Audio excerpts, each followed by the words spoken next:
Bank को जहाँ पे अपॉर्चुनिटी दिखेगी, बैंक उस तरफ कूदेगा। गवर्नमेंट का जो डिजिटलाइजेशन का इनिशिएटिव है, उससे काफी लोगों को बेनिफिट मिल रहा है। कि जो लोग लेने के लिए गए उनको एंटरटेन नहीं किया गया, उस केस में क्या किया जा सकता बैंक की इस पे जीरो टॉलरेंस पॉलिसी है कि है? कस्टमर की बात को नहीं सुनना। अच्छा। पब्लिक प्लेटफॉर्म पे बैंक्स की ईमेल आईडीज हैं, वहां पे कंप्लेन कर सकते हैं। हाँ। नंबर्स अवेलेबल हैं, ईमेल आईडीज अवेलेबल है। आज की डेट में आप नहीं कह सकते कि क्या कहते हैं, बैंक वाले काम नहीं कर रहे तो काम नहीं होता। एग्जैक्टली 300% है। 300% मान लो आपने 10 करोड़ की मशीनरी पे 1 करोड़ 80 लाख का जीएसटी पे किया, हाँ। तो आपका 18 यानी कि 5 करोड़ 40 लाख आपको 10 साल में रिफंड मिल जाएगा। ओके। और आपके जैसे पोल्यूशन कंट्रोल इक्विपमेंट्स आप लगा रहे हो, उसमें भी कैपिंग आई थिंक 50 लाख तक मैक्सिमम आपको पोल्यूशन कंट्रोल डिवाइस पे 100% की सब्सिडी है। आप जेनसेट जो लगा रहे हो, जनरेटर लगाते हो, 40 लाख तक की आपकी उस पे 100% कैपिटल सब्सिडी की फॉर्म में आपको रिफर्स हो जाएगा। सोशल सिक्योरिटीज में जैसे एक्सीडेंटल इंश्योरेंस है गवर्नमेंट का, 20 रुपए एनम पर एनम, हाँ। यानी कि 1.5 रुपया एक महीने का नहीं हुआ, दिन का आप तो पैसों में ही कैलकुलेट करो। गवर्नमेंट इतने प्रीमियम में आपको 2 लाख का एक्सीडेंटल इंश्योरेंस दे रही है। एक्चुअल में कॉस्ट ज्यादा है इंश्योरेंस की, लेकिन गवर्नमेंट उसको बैक कर रही है। मोटा चंक तो गवर्नमेंट पे कर रही है उस प्रीमियम का, क्योंकि गवर्नमेंट वाकई नहीं चाहती कि सबको सिक्योरिटी मिले। हेलो एवरीवन, आज हम आपके लिए लेके आए एक जबरदस्त पॉडकास्ट, क्योंकि हमारे गेस्ट बहुत ही जबरदस्त है। जो लोग इस टाइम पे बिजनेस कर रहे हैं, जो जो सोचते हैं कि गवर्नमेंट की पॉलिसी से किस तरह से फायदा उठाया जाए, उस हिसाब से बहुत ही करेक्ट गेस्ट मेरे पास हैं, जिनका नाम है राहिल सिंह सलाथिया।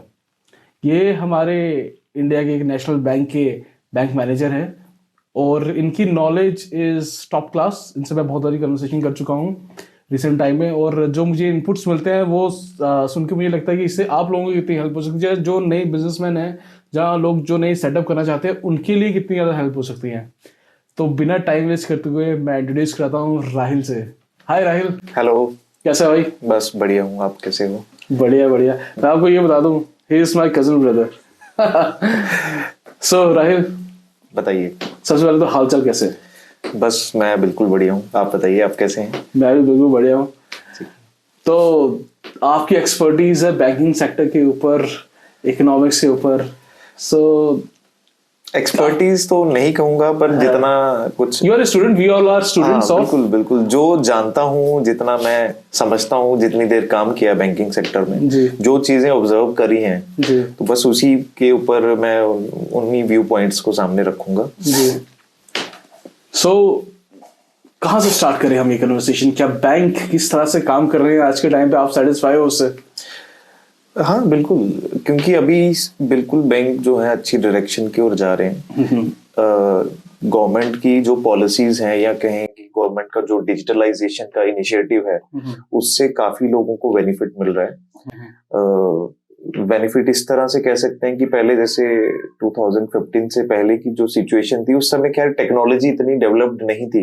इस गवर्नमेंट ने जैसे टेक्नोलॉजी देश में आई, तो उन्होंने उसका मतलब भरपूर फायदा उठाया। उनकी जो स्ट्रेटेजी थी यही थी कि लोगों को कैसे बैंकिंग सेक्टर के साथ जोड़ा जाए। पर्पस उसका यही था कि गवर्नमेंट का फाइनेंशियल इंक्लूजन का है कि लोगों को कैसे बेनिफिट्स, जो गवर्नमेंट के बेनिफिट्स हैं, वो डायरेक्टली कैसे बेनिफिशरीज को दिए जाएं। उसके लिए सबसे बेटर तरीका यही था कि उनके सबके बैंक अकाउंट खोलें। तो गवर्नमेंट ने भरपूर तरीके से जैसे इस्तेमाल किया इस डिजिटलाइजेशन को for the wellbeing of people. नहीं, मैं ये देख रहा था कि जो पिछले कुछ साल हुए हैं, इसमें इतने सारे लोग इस फाइनेंशियल एरा में इन्वॉल्व हो गए टेक्नोलॉजी की वजह से। मतलब आप सोचो ना, पहले की पहले लोग कितने ही बैंक से जुड़े हुए थे, और एक फोन हाथ में आने की, एक इक्विपमेंट, मतलब कि एक टूल कितना ज्यादा इम्पैक्ट कर देता है पूरी एक इंडस्ट्री को रेवोल्यूशनाइज करने के लिए। बिल्कुल यार, आजकल मैं ये देख रहा हूँ कि फोन पे आप लोन्स ले सकते हो, जो कि एक टाइम पे लोन का प्रोसेस इतना इम्पॉसिबल जैसा लगता था। यार मुझे अगर 10-20 हजार का भी लोन लेना है तो बहुत इम्पॉसिबल से टास्क होता था वो एक टाइम पे। सही बात है। तो आज के टाइम पे मैं देखता हूँ कि वो इतना आसान हो गया। आप बैंकिंग सेक्टर के अंदर इतने जो ड्रास्टिक चेंजेस आ रहे हैं, उसके बारे में मुझे बताओ, क्या क्या हो क्या रहा है? आप देखिए, इंटरनली क्या हो रहा जो है, ऐसे कहें कि बैंक जो है बिजनेस करने के लिए बैठा हुआ है। बैंक को जहाँ पे अपॉर्चुनिटी दिखेगी, बैंक उस तरफ कूदेगा। मतलब कि आप कहें कि इतने सारे यूजर्स हैं, जो लोग अच्छे से काम कर रहे हैं आज की टाइम पे। बैंक जैसे आप सुना होगा, सिबिल, एक्सपीरियन, ये जो क्रेडिट रेटिंग कंपनीज है, इनके पास सभी कस्टमर्स का डेटा रहता है, उनकी प्रीवियस क्रेडिट हिस्ट्री का डेटा अवेलेबल है, तो बैंक्स भी उसी पे कॉल लेते हैं। तो आज की डेट में अगर कोई कस्टमर को डायरेक्टली बैंक विजिट करने की जरूरत नहीं, इवन कि हमारा बैंक, मैं नाम नहीं लूंगा क्योंकि मैं पब्लिक प्लेटफॉर्म पे बात कर रहा हूँ, विदाउट एनी परमिशन मैं अपने बैंक का नाम नहीं लूंगा। आज की डेट पे बैंक भी जो है, हमारा बैंक जो है, वो भी डिजिटल लोन्स के लिए इतना अग्रसर है। हमारे बैंक की ऐप इतनी वेल डेवलप्ड ऐप है जिसमें हम सारे डिजिटल प्रोडक्ट्स, लोन्स, इवन की मुद्रा लोन, जीएसटी लोन, 100 तरह के लोन्स हैं जो हमारे उस प्लेटफॉर्म पे अवेलेबल है। बस रिक्वायरमेंट ये है कि कस्टमर्स जो एग्जिस्टिंग, जिनका कोई ना कोई ट्रैक रिकॉर्ड है, उनका क्रेडिट हिस्ट्री अच्छी होनी चाहिए, उनका रिपेमेंट रिकॉर्ड अच्छा होना चाहिए, तो बैंक उनको डेफिनेटली जो है फाइनेंशियल सपोर्ट देने के लिए बैंक तत्पर है और हो भी रहा है। इससे मुझे ये सोचने में मजबूर हो जाता हूँ जब भी आप बोलते हो क्रेडिट हिस्ट्री, ठीक है, ट्रैक रिकॉर्ड, मतलब पहले तो पहले काफी इस टाइम पे काफी सारे लोग बैंकिंग में नहीं आ रहे, क्योंकि जो मैं देख रहा हूँ इकोनॉमिक इंक्लूजन का मतलब ये है कि मासेस बैंकिंग सेक्टर से जुड़े, बैंकिंग एनवायरनमेंट से जुड़े, जो कि डिजिटल प्लेटफॉर्म होने की वजह से एक टूल मिल गया है। बिल्कुल सही बात। तो इन्वॉल्वमेंट तो हो रही है, अब उससे केटरिंग का काम मुझे लगता है मतलब एक्सप्लोसिव हो गया है। आपका ये क्वेश्चन है कि जो लोग एग्जिस्टिंग है वो तो ठीक है क्रेडिट हिस्ट्री, जो लोग नए जुड़ना चाहते हैं, ये भी एक बैंक उसमें क्या देखेगा, जो इनको एक्सपोजर बैंक उनको देखेगा। बहुत सही पॉइंट है, बहुत सही पॉइंट है। देखो, पहली चीज है, जो भी इंसान कुछ भी लाइफ में करना चाहता है, चाहे वो बिजनेस में आना चाहेगा, चाहे कोई जॉब करनी है, व्हाटएवर, आपको अपने मतलब जो जिस भी काम में आप घुसना चाहते हो, आपको नॉलेज तो उसकी होना जरूरी है। क्योंकि देखो, आप कोई इंडस्ट्री लगाते हो या अपना कोई ट्रेडिंग का बिजनेस शुरू करते हो या कोई सर्विसेज का काम शुरू करते हो, लाइक सैलून खोल दिया या कुछ भी इससे हायर लेवल का, हाई स्केल का हो सकता है, तो चीज है कि आपको पहले उसकी स्टडी तो करना जरूरी है। प्रॉब्लम कहाँ आती है, हमारे बैंक में कई केसेस आते हैं जिनके जनरल मतलब उनके रिजेक्शन का या रिटर्न करने का रीजन बैंक का यही रहता है कि कस्टमर को उसकी नॉलेज ही नहीं है। मतलब बैंक उस पे कैसे कॉल ले जिसको खुद नहीं पता कि वो क्या करने जा रहा है। तो मतलब लोग होमवर्क नहीं है, हाँ बिल्कुल होमवर्क नहीं करके आते हैं, और बस उनको पता होता है कि स्कीम आई है और मतलब कि फायदा उठाएं, मतलब पर ये कि बैंकर जो है, बैंकर को ये सेटिस्फाई अपने आप को करना है कि वो क्या वो यूनिट या जो भी है वो चला पाएगा कि नहीं। अल्टीमेटली देखो, फंडिंग बैंक करने के लिए बैंक ने कोई मना नहीं किया, बैंक तो फंडिंग करने के लिए बैठा हुआ है, बैंक का बिजनेस है कि लैंडिंग करना। तो बैंक आगे ग्रो तभी करेगा, बैंक, क्योंकि बैंक की प्रॉफिट पोजीशन बैंक ने देखनी है। जिसको नॉलेज नहीं है इंडस्ट्री लगाने की या काम चलाने की नॉलेज नहीं है, उनको मेरी सजेशन तो ये रहेगी कि वो जो भी काम लगाना चाहें उस पर पहले थोड़ा वर्कआउट करें, उस इंडस्ट्री को समझें, अपनी मार्केट को समझें कि कितने यूनिट्स चल रहे हैं ऑलरेडी उस एरिया में, क्या वो कैसा परफॉर्म कर रहे हैं, क्या उस इंडस्ट्री को लगाने से कोई बेनिफिट है कि नहीं है। मतलब थोड़ा सा अपना प्रॉफिट पोजीशन देखें कि ये बिजनेस प्रॉफिटेबल है कि नहीं है, या ये इंडस्ट्री डाउनफॉल में चल रही है। तो आपको सही डिसीजन लेने के लिए आपको थोड़ा सा वर्कआउट करना पड़ेगा। इसी चीज को थोड़ा ब्रेक डाउन कर दे ताकि सबको समझ में आए ये चीज। ब्रेक डाउन में मैं ये बोलना चाहूंगा कि मैं ये पूछ लूंगा कि एक्चुअली में इसको सिंप्लीफाई करते हैं थोड़ा सा, ये पूरा प्रोसेस किन लोगों के लिए है और कौन कौन इसमें पार्टिसिपेट करे। जैसे कि एग्जांपल लेता हूं मैं कि एक जो नया बिजनेस स्टार्ट करना चाहता है, ठीक है, और उसको बस एक आइडिया कि मुझे ये स्टार्ट करना है, एक वो बंदा हो गया। और एक एग्जिस्टिंग जो बिजनेस ओनर है जी, ठीक है, एक हो गया कि जिसको ऑलरेडी, और जो एग्जिस्टिंग बिजनेस ओनर है और जिसको अपना बिजनेस में नए इक्विपमेंट लगवाने हैं, जो अपने बिजनेस को करना है, कैसे और एक होता है कि अब मैं एक्सपेंशन वाला तो तीसरी कैटेगरी आ गई, जिसको और बड़ा बिजनेस बनाना है, और जैसे कि वो पंजाब में है, तो आप कह रहे हैं जैसे कि जिसको मॉडर्नाइज करना है बिजनेस, राइट, एक मॉडर्नाइज हो गया, ठीक है। तो 3 कैटेगरी होगी मेरे हिसाब से, तीनों कैटेगरी की लोन अलग है। बिल्कुल, बैंक में प्रोडक्ट्स हैं हर कैटेगरी को कैटर करने। तो इसके ऊपर बताइए कि इन तीनों को किस तरह से हम कैटर करते हैं। देखिए, सबसे पहले तो मैं बात करूंगा जो फ्रेश यूनिट्स लगाने के लिए, तो ये बहुत क्रिटिकल है, जो भी लोग हैं जो फ्रेश यूनिट लगाना चाहते हैं। देखिए, फ्रेश यूनिट लगाने का आपका सबसे पहले तो ये है कि आप यूनिट जो लगाना चाहते हो वो किस साइज का है। कैटेगराइजेशन है, माइक्रो है, स्मॉल है, मीडियम है। ये एक अमाउंट पे डिपेंड हाँ बिल्कुल, कि अमाउंट के ऊपर है कि आपकी प्लांट एंड मशीनरी में कितनी इन्वेस्टमेंट है, इसमें सर्विस और आप manufacturing कितना अलग आता है। सेल्स, हाँ सबकी कंपोनेंट्स अलग अलग। मोस्टली अभी तो गवर्नमेंट ने खैर सर्विस मैन्युफैक्चरिंग की सेम पोजीशन कर दी है plant and machinery. Up to 5 crore तक अगर आपका टर्नओवर है और अगर आपकी प्लांट एंड मशीनरी में इन्वेस्टमेंट अप टू 1 करोड़ तक है तो आप माइक्रो कैटेगराइजेशन में काउंट किए जाते हो। 5 करोड़ तक को माइक्रो कैटेगरी हाँ में? बिल्कुल, मतलब ये स्टार्टिंग लोन्स है? नहीं मतलब ये कैटेगराइजेशन है आपकी इन्वेस्टमेंट इंडस्ट्री की कैटेगराइजेशन बता रहा हूँ अभी। ओके। कोई भी इंडस्ट्री लगती है जिसका annual turnover up to 5 crore तक है और उनकी जो प्लांट एंड मशीनरी में इन्वेस्टमेंट अप टू 1 करोड़ तक है तो ये माइक्रो माना जाता है। ओके। माइक्रो, ठीक है। उसके बाद स्मॉल की कैटेगराइजेशन है investment in plant and machinery 1 crore से लेकर above 1 crore up to 5 crore. थोड़ा सा मैं करेक्शन है, यहाँ 5 करोड़ है या 10 करोड़ है, ठीक है। और सेल्स जो है उनकी अप टू 50 करोड़ तक की जिनकी सेल होगी वो स्मॉल कैटेगराइजेशन, स्मॉल कैटेगरी में है। ओह गॉड। उसके ऊपर की कैटेगराइजेशन जो है वो मीडियम की आती है। 50 करोड़ 10 करोड़ से लेकर 50 करोड़ तक जिनकी प्लांट एंड मशीनरी और 500 करोड़ तक का जिनका टर्नओवर है, एनुअल टर्नओवर, वो आते हैं आपकी मीडियम कैटेगरी। उसके ऊपर लार्ज कॉर्पोरेट बोरोवर्स, ठीक है। और जनरली जिनकी इंडस्ट्रीज जो स्मॉल बिजनेस करना चाहते हैं वो माइक्रो में कैटेगराइजेशन होती है।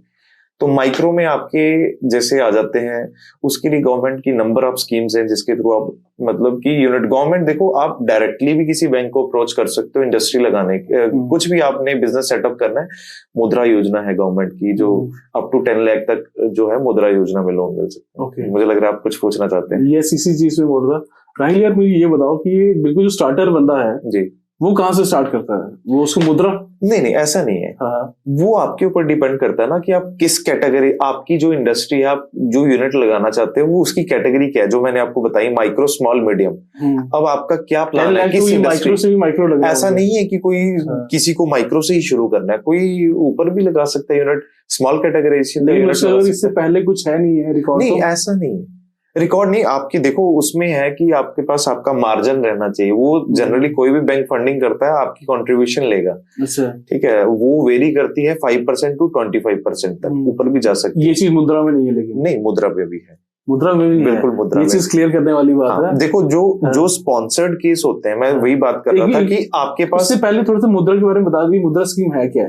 देखिए मुद्रा योजना ऐसी है कि 2015 में जो एनडीए गवर्नमेंट जो आई थी 2014 में आई थी, उससे पहले जो स्कीम थी उससे पहले भी स्कीम्स चल रही थी। गवर्नमेंट ने क्या किया कि अप टू 10 लाख तक कोई भी इंसान कोई भी बिजनेस शुरू करना चाहता है, उसको किसी थर्ड पार्टी गारंटी की रिक्वायरमेंट नहीं है, ना ही कोई प्रॉपर्टी बैंक अपनी गिरवी रखने की भी जरूरत है। क्योंकि इससे पहले क्या था कि गारंटीज भी बैंक लेते थे क्योंकि गाइडलाइंस इस तरह की थी जिसकी वजह से कोई लोग बेनिफिशियरी लोन नहीं ले पाते थे, जो कि एक्चुअल में बेनिफिशियरी जिनको कोई प्लान था, क्योंकि कोई किसी की गारंटी नहीं देता है, किसी के पास प्रॉपर्टी नहीं थी। छोटे लोन के लिए भी गारंटीज या प्रॉपर्टीज बैंक को मॉर्गेज करनी पड़ती थी।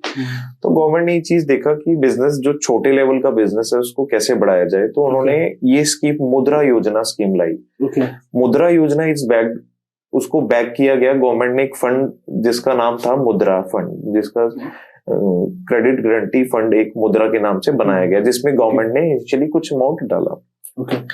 अभी खैर वो फंड जो था वो बंद करके उसको शिफ्ट कर दी गई। CGTMSE सुना होगा आपने, credit guarantee fund trust of India, वो वही अभी उसको मैनेज कर रहा है। तो इसमें क्या है कि minimal fees, annual fees, government guarantee fees के नाम पे एक गवर्नमेंट फीस चार्ज करती है कस्टमर से। मतलब गारंटेड कौन गारंटी दे रहा है? गवर्नमेंट गारंटी दे रही है। गारंटर की जगह पे गवर्नमेंट गारंटी दे रही है, लेकिन गवर्नमेंट उस पर चार्ज कर रही है, ठीक है, जो कस्टमर को एनुअली फीस चार्ज देनी है।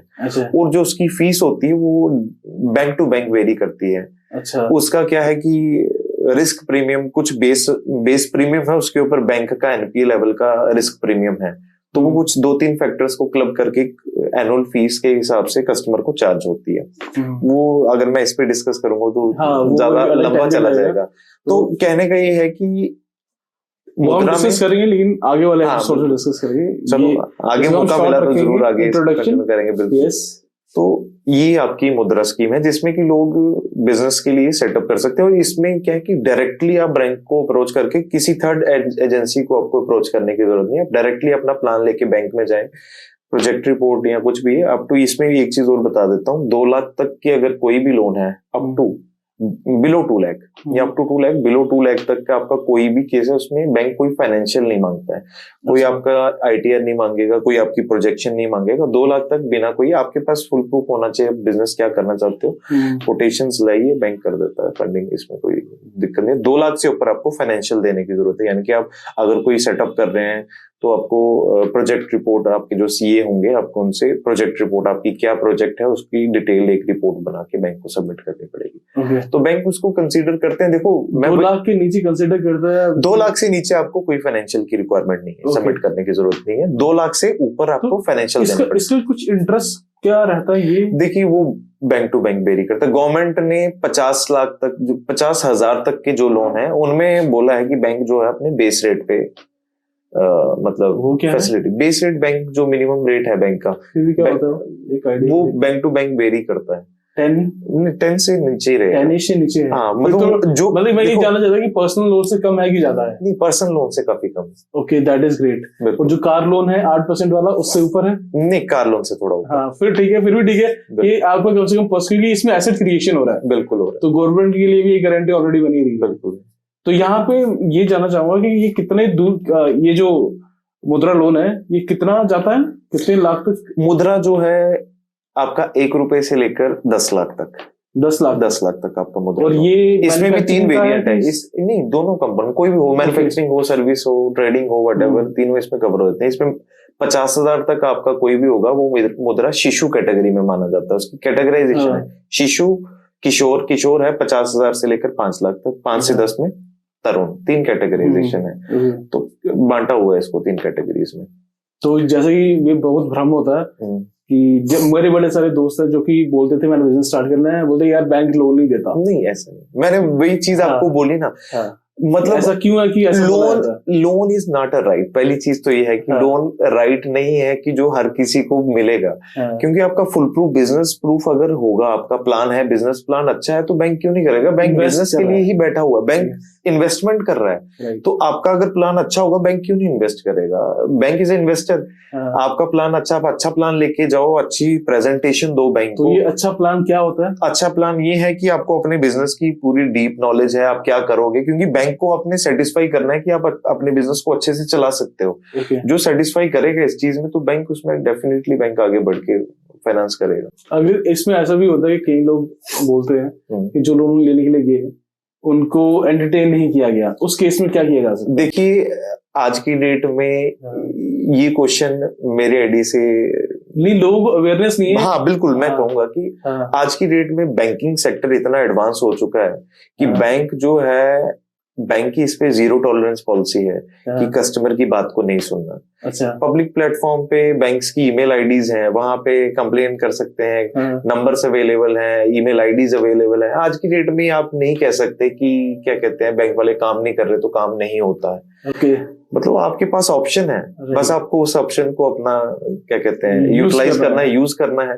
क्योंकि काम के लिए जेन्युइन रीजन अगर कोई है, देखो बैंकर कोई अपनी पर्सनल रंजिश की वजह से अगर किसी को टारगेट करता है तो उसके लिए भी प्रावधान है, कानून प्रावधान है कि जो बैंकर है वो किसी कस्टमर के खिलाफ भी कंप्लेन दायर कर सके। कस्टमर के पास ऑप्शन है ही है कि बैंकर के खिलाफ अगर कोई उसके नहीं काम कर रहा है या नहीं सुन रहा है उसकी चीज को, अगर उसके पास अच्छा बिजनेस प्लान है तो नहीं सुन रहे हैं, तो उनके पास ऑप्शन है कि वो उस ऑप्शन को यूटिलाइज करें।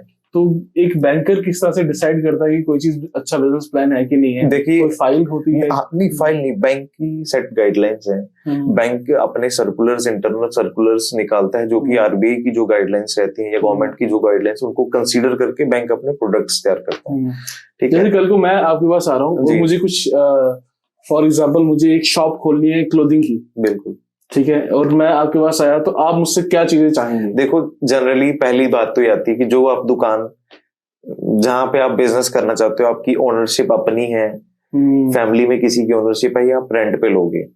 देखो, अगर आपकी अपनी ओनरशिप है, सेल्फ ओन्ड है, तो आपको अपना ओनरशिप का प्रूफ प्रेजेंट करना है। फैमिली मेंबर के किसी नाम पे है तो आपको उस पे भी रेंट एग्रीमेंट बनाना है। बेशक आपको पीरियड लिखना पड़ेगा, स्पेसिफिकली पीरियड, या आप किसी थर्ड पर्सन से लेते हो तो आपको रेंट एग्रीमेंट या लीज डीड व्हाटएवर जो है कि अगर आप 1 साल के पीरियड तक ले रहे हो तो आपको रेंट एग्रीमेंट देना है। 1 साल से लंबी अवधि है तो आपको लीज करवानी पड़ेगी थ्रू प्रॉपर चैनल जहां से भी आप करवा सकते हो। जनरली ये कोर्ट से होती है, एसडीएम ऑफिस से, आपकी सब रजिस्ट्रार ऑफिस से लीज एग्जीक्यूट होती है। तो बैंक वो डॉक्यूमेंट डिमांड करता है, बाकी आपके केवाईसी डॉक्यूमेंट्स वगैरह मांगेगा। केवाईसी में आपका आधार, पैन, वोटर, ये ड्राइविंग लाइसेंस, ये डॉक्यूमेंट्स आते हैं, जिसकी बेस पे बैंक सिबिल निकालता है। सिबिल आज तरह की 4 क्रेडिट रेटिंग एजेंसीज हैं। नाम हम जनरली सिबिल लेते हैं। सिबिल है एक्सपीरियन, हाईमार्क और इक्विफैक्स, 4 कंपनीज हैं जिनके साथ जनरली सभी बैंकों के टाई अप हैं। तो उनकी रिपोर्ट्स निकाल के वहां पे आपका क्रेडिट स्कोर जो बैंक ने सेट करे हुए हैं कि मिनिमम इतना क्रेडिट स्कोर आपका होना चाहिए, आप कोई फैसिलिटी बेल करना चाहते हो। तो नहीं भी हो, नो हिट भी आता है, कईयों ने कोई क्रेडिट हिस्ट्री नहीं है, तो बैंक उनको भी कंसीडर करता है। ये चीज आ गई डॉक्यूमेंट्स के लिए आप बात कर रहे थे। बाकी आपने जो प्रोजेक्ट लगाना है, प्रोजेक्ट की रिपोर्ट होगी। रिपोर्ट ऐसी उसमें क्या? प्रोजेक्ट रिपोर्ट सीए जो है आप सीए के साथ बैठ के डिस्कस करके एक रिपोर्ट तैयार करते हो, जिसमें उसकी ब्रीफिंग होती है, बैकग्राउंड है, जो प्रमोटर है उसकी क्या बैकग्राउंड है, जो आप इंडस्ट्री लगा रहे हो उसकी क्या बैकग्राउंड है, उसका क्या मतलब वेयर अबाउट है, कंपनी का क्या प्रॉफिट पोजीशन है, मतलब कि वैसी चीजें। और आप जो है यूनिट लगा रहे हो उसकी क्या कितनी कॉस्ट होने वाली है, लैंड की क्या है, रेंट जो आप दुकान ले रहे हो रेंटेड है, ओन्ड है, सारी डिटेल्स होती हैं उसमें कि बैंक उस रिपोर्ट को गो थ्रू करके आप समझ लेता है आपकी प्रोफाइल क्या है, वो आप क्या करना चाहते हो। क्योंकि हर चीज को आपके साथ वो डिस्कस नहीं कर सकता, एक रिपोर्ट में वो सारी चीजें आपने डाल के दी हुई हैं। तो वो प्रोजेक्ट रिपोर्ट होगी। बाकी छोटी मोटी गवर्नमेंट, जैसे गवर्नमेंट की कोई अभी एमएसएमई यूनिट जितने भी चल रहे हैं, जितने भी एमएसएमई यूनिट है, गवर्नमेंट की डायरेक्शन है कि किसी ने भी एमएसएमई का बेनिफिट लेना है तो एक उद्यम पोर्टल है, उद्यम नाम सुना होगा आपने, उद्यम पोर्टल है। उद्यम में अपने हर एक एमएसएमई को रजिस्टर करना है, वेदर वो मैन्युफैक्चरिंग है, ट्रेडिंग है, सर्विस है, या किसी भी सेगमेंट में कोई भी यूनिट चल रहा है तो उसको उस पोर्टल पे मतलब अपने आप को एनरोल करना है। सर्विस हाँ, सभी कैटेगराइजेशन के लिए बेसिकली शॉप को भी रजिस्टर कर सकते हैं। हाँ, हर एक मतलब बिजनेस को रजिस्टर करना, क्योंकि गवर्नमेंट के पास डेटा जा रहा है कि कितने लोग जो है बिजनेस एक्चुअल में कर रहे हैं, तो और उनको गवर्नमेंट कैसे आगे फर्दर और लोगों को बेनिफिट पहुंचा सके, क्योंकि अनऑर्गेनाइज सेक्टर का गवर्नमेंट को पता ही नहीं है। तो नहीं, बात तो सही है, अनऑर्गेनाइज सेक्टर को ट्रैक रखना ही बहुत अच्छी बात है। तो एक नॉर्मल बंदे के लिए एक्चुअली बिजनेस लोन लेना इतना डिफिकल्ट नहीं है, बिल्कुल डिफिकल्ट नहीं। मतलब कि मुझे अगर जैसे कि मैं वो एग्जांपल ले रहा था, तो मुझे बेसिकली एक रिपोर्ट बनानी है, एक सीए को कंसल्ट करके। सीए को कंसल्ट करना जरूरी है इसमें? हाँ, सीए, क्योंकि सीए प्रोफेशनल है, वो आपकी रिपोर्ट उनको वो आपके साथ डिस्कस करके उसको बेटर प्रेजेंट कर सकता है। ओके। क्योंकि प्रेजेंटेशन ही मैटर करेगी, आप क्या प्रोजेक्ट लगाना चाहते हो, आप क्या दिखा रहे हो, प्रोजेक्ट की डिटेल रिपोर्ट में सारी चीजें कवर होंगी। और सीए प्रोफेशनल है, वो आगे इन्हीं काम में मतलब यही काम कर रहे हैं, तो उनको नॉलेज है, वो लगा सकते हैं। तो उसके लिए वो मोटी फीस चार्ज करते हैं? नहीं, ऐसा नहीं, मोटी फीस नहीं चार्ज करते हैं। सीए आपके जनरली 1,000 से लेकर 2-3 हजार तक, अगर 10 लाख तक का प्रोजेक्ट है तो ये इतना 1,000 से लेकर 5,000 तक आपकी एक बेसिक इन्वेस्टमेंट नहीं कर सकते इतने। मतलब कि आपने अगर यूनिट लगाना है तो आपको कॉर्पस तो कुछ ना कुछ तो आपका वही जो कह रहे हैं ना, मार्जिन आपका है। तो आप ये बोल रहे हो कि मुद्रा ये जो पर्टिकुलर लोन है, इसमें कोई आपके पास वो नहीं होना, क्या बोलते हैं, गारंटी रखने की जरूरत नहीं है? नहीं, गारंटर की कोई रिक्वायरमेंट। और जो मैन्युफैक्चरिंग सेक्टर है, जिनको बड़ी मशीनरी की जरूरत पड़े, जैसे 10 लाख 20 लाख तक, क्योंकि मैं उन लोगों के लिए बात करना चाहता हूँ, क्योंकि जैसे जम्मू में क्या इस टाइम पे आपको जो मैं देख पा रहा हूँ कि यहाँ पे इतनी सारी स्कीम्स चल रही हैं, लेकिन लोकल लोग जिससे कम फायदा उठा पा रहे हैं, उनको ज्यादा अवेयरनेस की कमी है जी। जब जिनको अवेयरनेस है उनको डर बहुत लगता है कि सिस्टम में फंस जाऊंगा। नहीं, फंसने वाला कुछ नहीं है। जो तो ऑलरेडी यूनिट्स चला रहे हैं यहाँ पे, वो लोग तो अभी भी बेनिफिट उठा रहे हैं, नए यूनिट्स लगा रहे हैं, पुराने एग्जिस्टिंग। क्योंकि अभी जैसे रिसेंटली हमारी जेएनके गवर्नमेंट ने सेंट्रल स्पॉन्सर्ड स्कीम एक शुरू हुई है। सेंट्रल सेक्टर स्कीम है। 2 तरह की स्कीम्स होती हैं जो सेंट्रल स्पॉन्सर्ड होती हैं, एक सेंट्रल सेक्टर स्कीम होती है। न्यू इंडस्ट्रियल पॉलिसी जेएनके करके एक शुरू हुई है, 2021 में शुरू हुई थी, इनरोल हुई थी मार्च महीने में, इसका नोटिफिकेशन आया था और 1/4/21 से ये इन फोर्स है। और ये 31 मार्च 2037 तक, ये 2037 तक ये स्कीम मतलब रहेगी। 16 साल का इसका स्पैन पीरियड है। अच्छा। इनिशियली गवर्नमेंट ने इसको 30 सितंबर 2024 तक का टाइम पीरियड दिया है कि लोग इसमें इनरोल करें। तो आगे हो सकता है बीच में बढ़ा दे टाइम पीरियड, जगह इसमें एनरोलमेंट का टाइम पीरियड है और इंडस्ट्रीज लगाने का टाइम पीरियड 2025 था आई थिंक।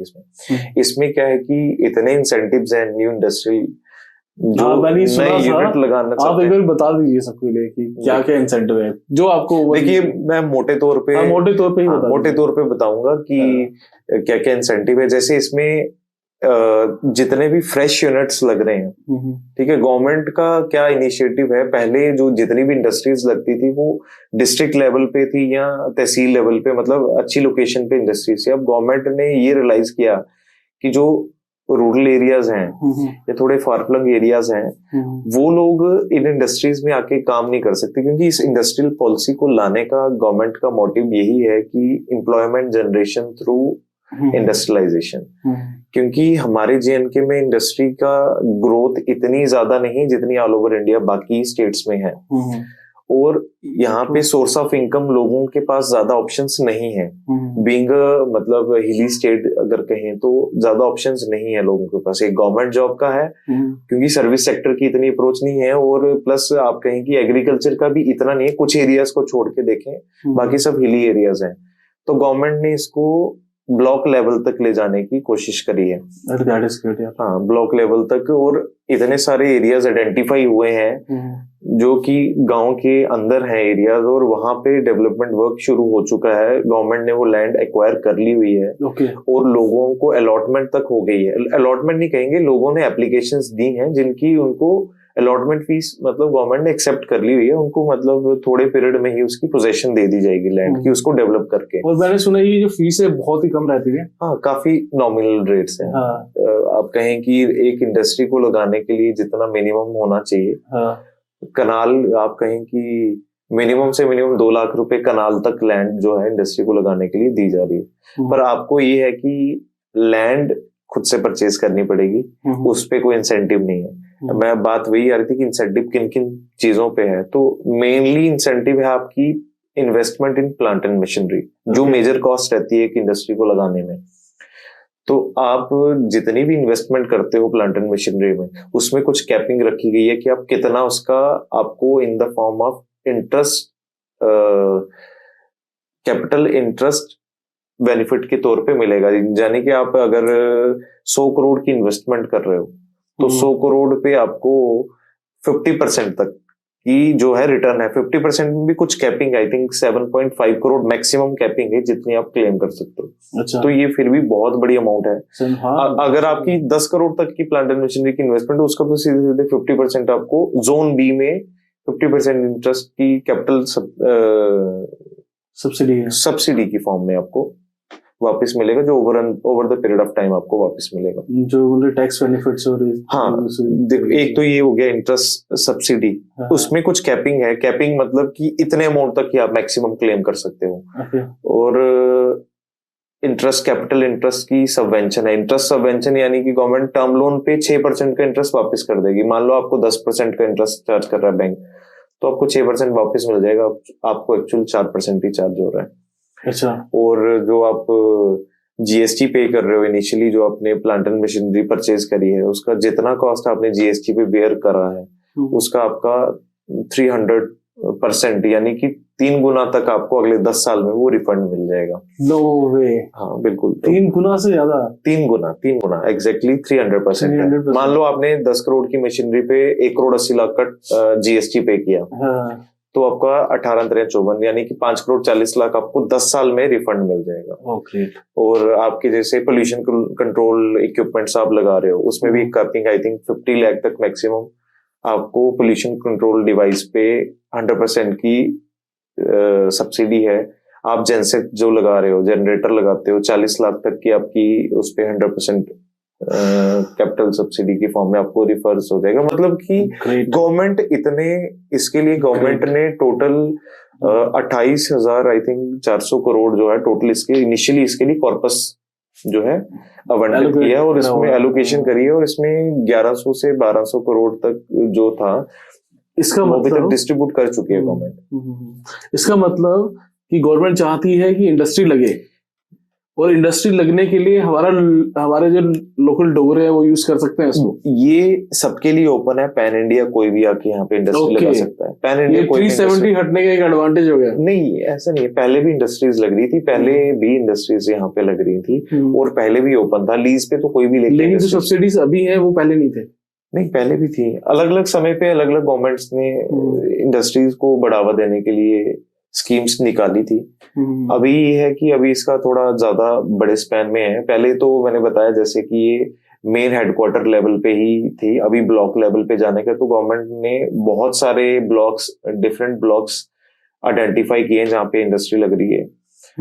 तो थोड़े सालों में, ये आने वाले कुछ समय में, क्योंकि ये 16 साल का स्पैन है, 16 साल में यहाँ पे इंडस्ट्री की कंडीशन आप देखोगे कि बिल्कुल ही बदल जाएगी। और मैं तो चाहता हूँ कि हमारे जम्मू के लोग जो हैं, जो जेएनके के लोग, जम्मू के लोग क्या, जेएनके के लोग इसमें बढ़ चढ़ के भाग लें और अपने मतलब प्लान को सेटअप करें। जिनके पास इन्वेस्टमेंट है, अपना कुछ पैसा उन्होंने जोड़ के रखा हुआ है, जो सोचते हैं कि बिजनेस करना चाहते हैं, उनके लिए बिल्कुल सही टाइम है अभी कि वो अपनी इंडस्ट्री लगाएं और ये जो सब बेनिफिट्स हमने डिस्कस किए तो इनका फायदा उठाएं।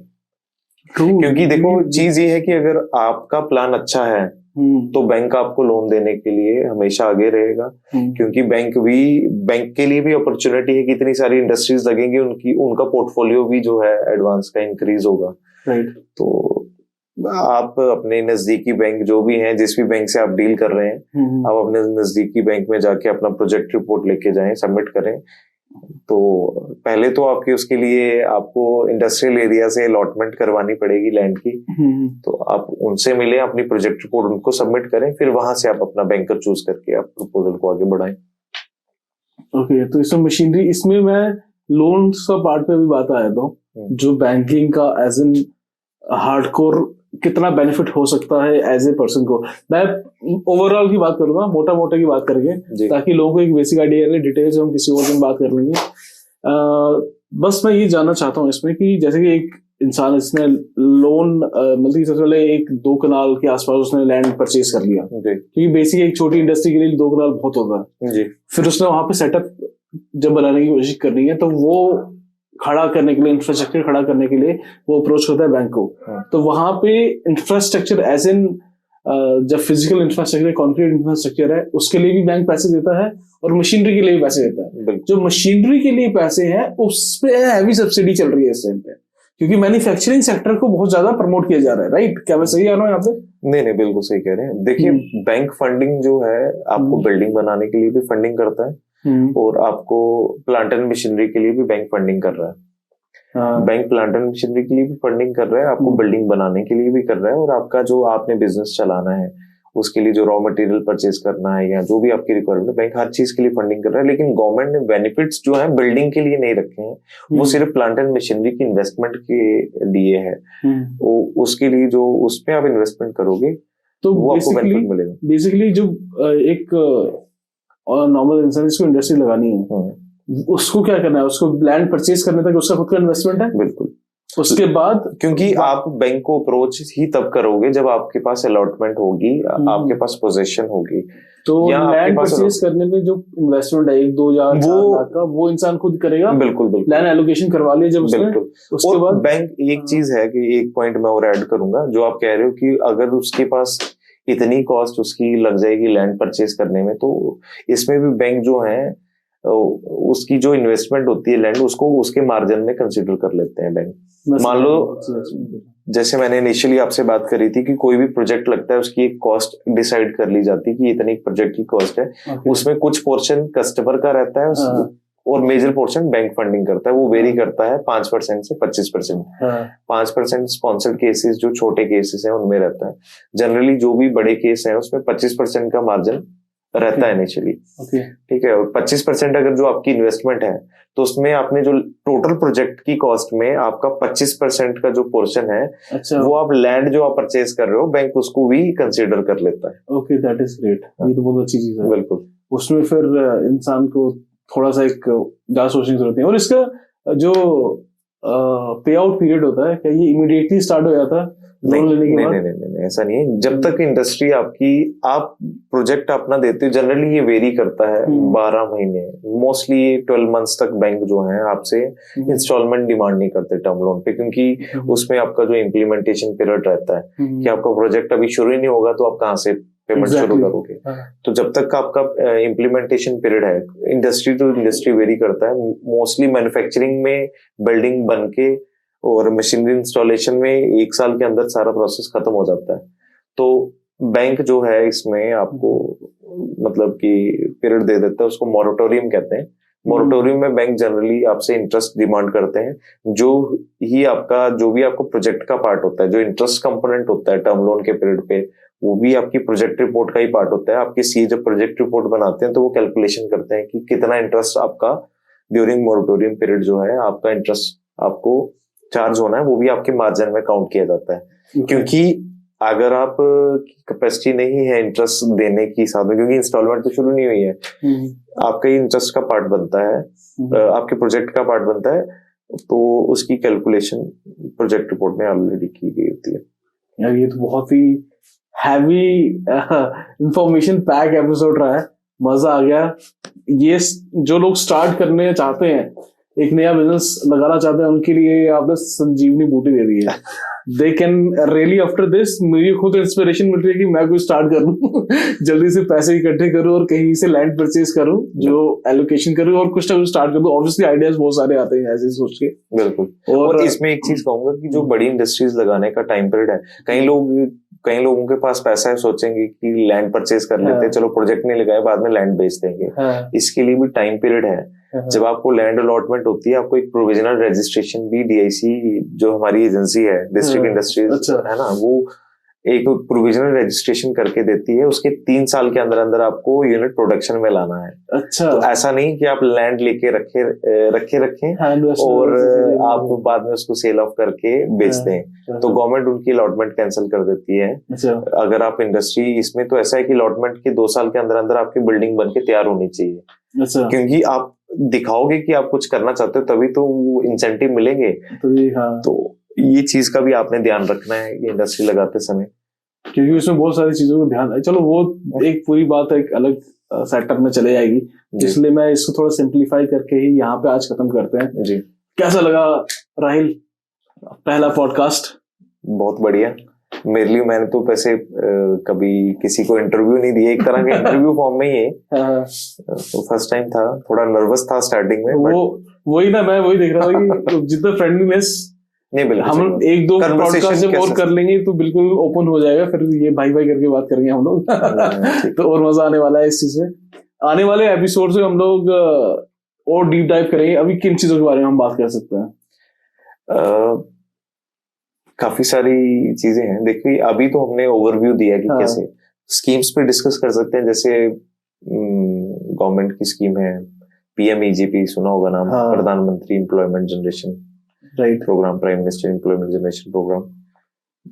और इसके ऊपर DIC की जैसे इंडस्ट्रियल पॉलिसी है, न्यू इंडस्ट्रियल पॉलिसी, या मुद्रा योजना। इनफैक्ट मैंने ये भी सुना कि जो इंश्योरेंसेस है बहुत लो कॉस्ट और इफेक्टिव इंश्योरेंस बहुत आज की डेट में इतनी सारी गवर्नमेंट की स्कीम्स हैं। जैसे कि क्या कहते हैं, जब गवर्नमेंट पावर में आई थी तो इस गवर्नमेंट ने कुछ चीजों पे फोकस किया था, जैसे कि account for all, insurance for all, pension for all, तो लोन फॉर ऑल। तो उसकी पॉलिसीज बनाई, तो मतलब गवर्नमेंट ने पॉलिसीज बनाई हुई है और ये इनफोर्स है। पर अभी भी बहुत सारे लोग इन स्कीम्स का बेनिफिट इग्नोर कर देते हैं, सुन के इग्नोर कर देते हैं। पता नहीं क्या रीजन है, पर कोशिश करते हैं हम इन लोगों को समझाने की, जो बैंक्स में आते हैं समझाने की, कि स्कीम्स को कैसे वो इन स्कीम्स का, क्योंकि देखिए सोशल सिक्योरिटीज में अगर बात करें, चलो थोड़ा सा 2 मिनट में बात करना चाहूंगा। सोशल सिक्योरिटीज में जैसे एक्सीडेंटल इंश्योरेंस है गवर्नमेंट का, 20 रुपए पर एनम, यानी कि 1.5 रुपया एक महीने का नहीं हुआ, दिन का आप तो पैसों में ही कैलकुलेट करो। गवर्नमेंट इतने प्रीमियम में आपको 2 लाख का एक्सीडेंटल इंश्योरेंस दे रही है, और एक नेचुरल डेथ का भी इंश्योरेंस है। इसमें डेथ नहीं कहूंगा कि इसमें क्लॉज, डेथ तो क्लॉज है ही है, इसमें परमानेंट डिसेबिलिटी भी क्लॉज है एक। एक्सीडेंटल में अगर कोई एक्सीडेंट होता है, उसके दोनों हाथ कट जाते हैं या दोनों आंखें चले जाते हैं, दोनों टांगे चले जाते हैं, कि वो नहीं कर सकता कुछ, उस केस में भी उसको 2 लाख का इंश्योरेंस क्लेम मिल जाएगा। तो खैर जो उसको लॉस हुआ है वो कवर तो नहीं हो सकता, लेकिन एक फाइनेंशियल सपोर्ट हो जाती है कि उसको आगे उस चीज को कैसे वो रिकवर करे।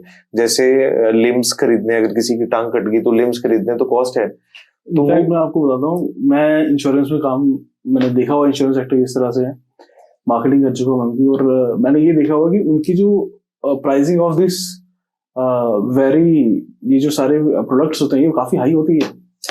नहीं, क्योंकि इंक्लूसिवली जो गवर्नमेंट स्कीम की, जैसे आप बता रहे थे, बहुत बेयर मिनिमम में they are giving this kind of insurances. बिल्कुल, गवर्नमेंट का मोटिव यही है, क्योंकि एक्चुअल में कॉस्ट ज्यादा है इंश्योरेंस की, लेकिन गवर्नमेंट उसको बैक कर रही है, मोटा चंक तो गवर्नमेंट पे कर रही है उस इंश्योरेंस प्रीमियम का। क्योंकि गवर्नमेंट वाकई में चाहती है कि सबको सिक्योरिटी मिले, क्योंकि एक छोटी फैमिली को, जिसकी बिलोंग करने वाला पर्सन जो कि महीने का 10,000 रुपये कमा रहा है, उसके 2 बच्चे हैं, उसने बच्चों को पालना है, उनकी एजुकेशन को देखना है, उनकी मैरिजेस को देखना है, तो वो जितनी उसकी अर्निंग है वो इतना सेव नहीं कर पाता कि वो इंश्योरेंस प्लान खरीदे। तो इसलिए गवर्नमेंट ने उसको सब्सिडाइज कर दिया एक तरह से। और वो जो लोग मेहनत कर रहे हैं वो अल्टीमेटली अपनी फैमिली को सपोर्ट करने के लिए मेहनत कर रहे हैं। उन लोगों को ये सोचना चाहिए कि हम जब तक तो हम हैं तो हम कर रहे हैं, अगर हमें कुछ हो जाता है, भगवान ना करे किसी को कुछ हो, अगर हमें कुछ हो जाता है तो उसके लिए हम फैमिली को क्या देके जा रहे हैं।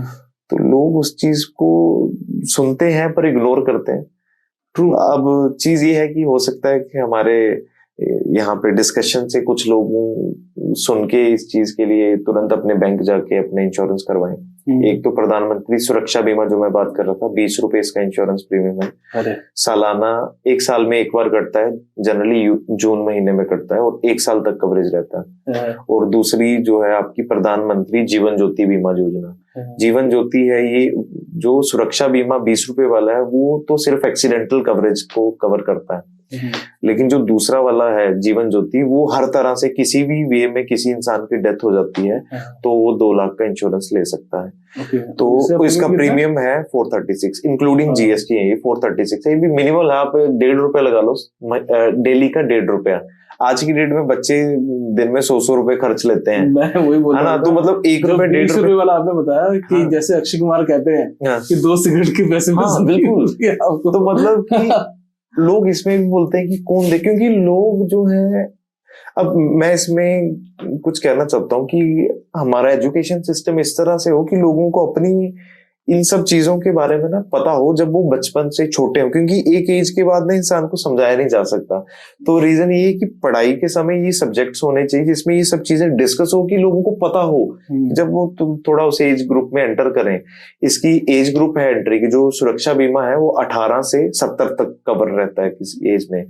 18 से 70 तक आपको कुछ भी होता है, और प्रीमियम, इसकी पॉलिसी जो है पीरियड कंटिन्यू तब रहेगी जब आपका एनुअल प्रीमियम कटेगा और आपके अकाउंट में बैलेंस होगा। ऐसा नहीं कि आपने वन टाइम करवा लिया तो आपको थ्रू आउट रहेगा, आपको हर साल प्रीमियम देना है 20-20 रुपए। अगर प्रीमियम आपके अकाउंट में बैलेंस होगा तो प्रीमियम ऑटोमेटिकली आपका कंटिन्यू हो जाएगा। और जो दूसरी स्कीम है जीवन ज्योति, जो मैंने बात करी 436 वाली, वो आपकी एंट्री एज है 18 to 50, 18 से 50। अच्छा। और कवरेज 55 तक रहेगा, मतलब कि 50 के बाद आप एंटर नहीं कर सकते। अगर आप पहले से एंटर किए हो तो 55 तक आप कंटिन्यू कर सकते हो। और तीसरी गवर्नमेंट की स्कीम थी अटल पेंशन योजना। तो ये गवर्नमेंट की स्कीम सबसे बढ़िया स्कीम है, मतलब तीनों स्कीम से मुझे ये सबसे बढ़िया लगती है। दूसरी तो है ही है, ये इसलिए बढ़िया है क्योंकि देखिए आज की डेट में ऑर्गेनाइज सेक्टर वालों के लिए तो पेंशन के लिए सिस्टम है, क्योंकि उनकी सैलरी से फंड्स कट के एक सेपरेट फंड में जा रहे हैं, उनको आदत है।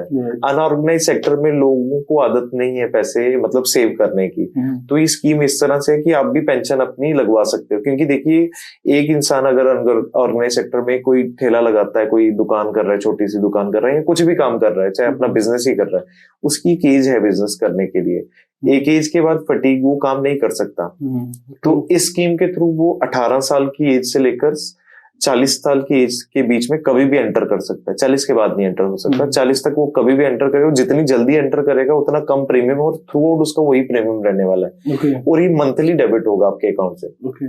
मान लो आप कोई काम कर रहे हो, आपकी 10,000 रुपए अर्निंग है, अगर आप 18 से 20 साल की उम्र में एंटर करते हो, मुझे नहीं लगता इसका प्रीमियम, अगर आप 5,000 की इंश्योरेंस में भी प्लान है, 1,000, 2,000, 3,000, 4,000, 5,000 जो इनिशियली अभी गवर्नमेंट ने करा है, 5,000 तक आपकी मंथली पेंशन के लिए 1,000 से लेकर 5,000 तक आप कुछ भी चूज कर सकते हो, उसके अकॉर्डिंग आपके प्रीमियम है। तो जितनी जल्दी आप एंटर करते हो उतना कम प्रीमियम होगा, और थ्रू आउट 60 साल तक आपने वही कंट्रीब्यूट करना है। जैसे एक एम्प्लॉय करता है, आप अगर एम्प्लॉय हो तो आपका भी फंड पीएफ की फॉर्म में कटता होगा, जो आपको हर महीने कटेगा। और आपका जो जब आप 60 साल के हो जाओगे तो आपको पेंशन की फॉर्म में वो पैसे मिलना शुरू हो जाएंगे, क्योंकि हमें आदत है इस चीज की। प्राइवेट तो इसमें मिलता कितना है? वो आप जैसे फंड चूज करोगे 1000 से 5000 के बीच में, आपने खुद चूज करना है कि मेरे को कितनी पेंशन चाहिए। तो ये जो पेंशन में अमाउंट कह रहा हूँ, ये मिनिमम एश्योर्ड है, इससे ऊपर हो सकता है, कम नहीं होगी। तो ऐसा नहीं है, जब आप 60 के होगे आपकी पेंशन शुरू हो जाएगी। मान लो आपने 5000 की पेंशन का प्लान लिया हो, अब आप 60 साल के होगे, आपकी 60 साल के बाद पेंशन शुरू होगी। और इसका प्रीमियम कितना आएगा? प्रीमियम एग्जाम्पल के तौर पे अगर आप 20 साल की उम्र में एंटर करते हो तो आपका 80 से 85 रुपए या 100 रुपए तक प्रीमियम होगा, हर महीने आपका ये कटना है। और आपकी 60 साल के ऊपर 5000 पेंशन लग जाएगी, जब तक आप जीवित हो रहेगी। भगवान ना करे आपको कुछ हो जाए तो आपकी जो स्पाउस है, जिसको आपने नॉमिनी रखा है, उसकी पेंशन लग जाएगी। ठीक है, भगवान ना करे आप दोनों को कुछ हो गया तो आपके बच्चों को लमसम अमाउंट जितना बनता होगा विद इंटरेस्ट आपको वो अमाउंट मिल जाएगा। तो मतलब स्कीम्स बढ़िया है, गवर्नमेंट ने देखो सिक्योरिटी को कंसीडर करते हुए। सोच रहा था कि इंडिया जो है धीरे धीरे डेवलप स्टेट बन रही है, और उसके साथ साथ जैसे कि यूरोपियन कंट्रीज में हम लोग देखते हैं कि सोशल सिक्योरिटी के ऊपर बहुत जोर दिया जाता है। देखिए हम उन कंट्रीज के साथ, हम उन कंट्रीज के साथ की स्कीम है। मैं ऐसे कह रहा हूँ, ये जो सारी स्कीम्स है ये सारी ऐसे लगती हैं। आयुष्मान भारत का मैं ज्यादा जानता नहीं हूँ, मैं उसके ऊपर कोई डिस्कस नहीं करूंगा। मैं ये कैसे कह रहा हूँ कि हम वेस्टर्न कंट्रीज के साथ अपने आप को कंपेयर वैसे नहीं कर सकते, क्योंकि उनकी पॉपुलेशन और हमारी पॉपुलेशन में जमीन आसमान का अंतर है। उनको कंट्रोल, हमारी पॉपुलेशन बहुत ज्यादा, और वैसे भी हम लोग थोड़ा डेवलप हो रहे हैं, जो देखना चाहिए वो तो देना चाहिए। पर गवर्नमेंट ने इतने वाइडर देखिए कि स्कीम्स इस तरीके से बनाई है, और ये 2015 में इनरोल हुई थी स्कीम, और आज तक चल रही है, लोग इनरोल हो रहे हैं। मैं आपको बताते हुए मतलब खुशी हो रही है कि एटलीस्ट जो सुरक्षा बीमा योजना में लोग 15 से 20 करोड़ की लोग जो है जुड़ चुके हैं अभी तक। काफी लोग जुड़ चुके हैं और लोग बेनिफिट भी लेते हैं, पर अभी भी लोग जो है इंश्योरेंस करवा के भूल जाते हैं, फैमिली को नहीं बताते। सबसे ज्यादा इंपॉर्टेंट है भाई साहब, ये सुन लीजिए कि इंश्योरेंस कराने से ज्यादा जरूरी है घर वालों को बताना कि मैंने इंश्योरेंस लिया हुआ है। क्योंकि जब तक आप क्लेम नहीं करोगे तो इंश्योरेंस कंपनी इंश्योरेंस कैसे पे करेगी?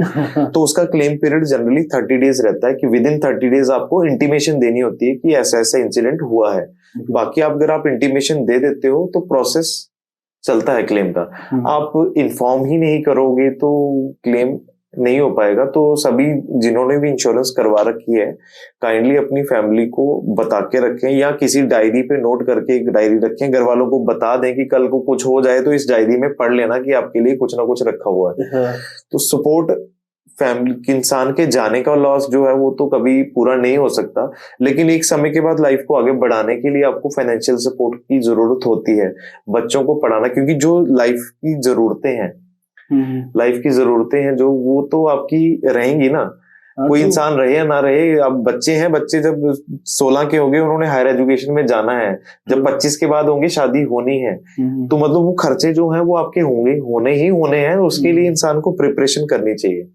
बड़ी सारी चीजें हैं डिस्कस करने वाली, तो मैं भी ज्यादा चीजें ना बोलते हुए अब इनको बोलूंगा कि ये प्रोग्राम कुछ खत्म करना चाहिए, आगे बढ़ाना चाहिए, नहीं कोई नहीं, हम लोग इस कन्वर्सेशन को तो अभी खत्म करेंगे, but for sure Rahil Salathia will be back.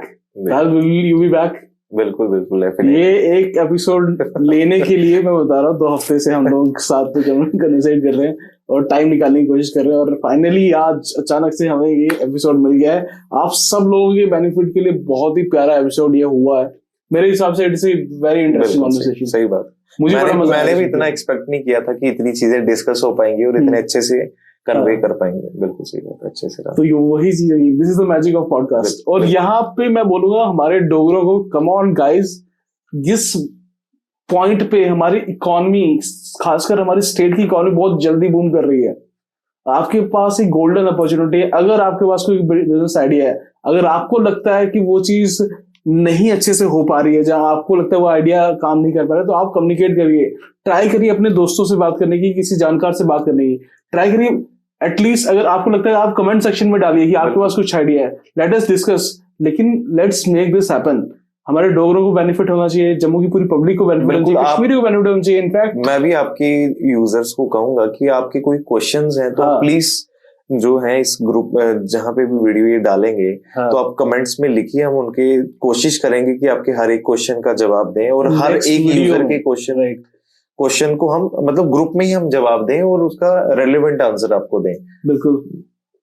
तो आप सबके बेनिफिट के लिए एपिसोड रिकॉर्ड किया गया है, इंजॉय करिए कन्वर्सेशन, और आने वाले जो इसको रिपीट में आपको देखना पड़ेगा क्योंकि बहुत हैवी पैक्ड इंफॉर्मेशन वाला ये पूरा एपिसोड हुआ है।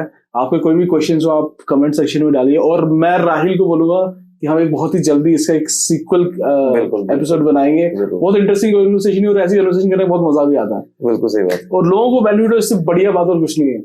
बिल्कुल सही बात है। So for now it's bye bye and जल्दी मिलते हैं। बिल्कुल। आप बाकी वाले वीडियो भी चेक करें, बहुत ही इंटरेस्टिंग सी अध्यात्म से रिलेटेड, और आने वाले टाइम में बहुत ही इंटरेस्टिंग से हम लोग नई कन्वर्सेशन करने वाले हैं। तो चैनल को सब्सक्राइब करें, वीडियो को लाइक करें, कमेंट सेक्शन में अपने क्वेश्चन डालना ना भूलें। Bye bye.